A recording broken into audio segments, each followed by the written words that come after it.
In this video, you will learn how to create a Netspend Bank account. Visit the Netspend website and download the app. Open the website or the web browser to the official Netspend website, or download the app for your mobile app store. Select sign up or open an account. Click on the option to create an account or choose the account type you want to open. This could be a business account, a prepaid account, or a personal account. Provide personal information. Enter your full name, date of birth, social security number, and contact details as required for your identity verification. Choose account features. Select the account options such as direct deposit, mobile alerts, or card types based on your banking needs. Fund your account. Add money to your account via the direct deposit, bank transfer, or cash reload option to activate your account fully. Review and confirm your account.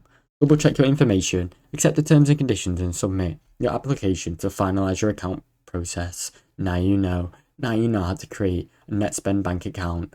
Thanks for watching. Don't forget to like and subscribe.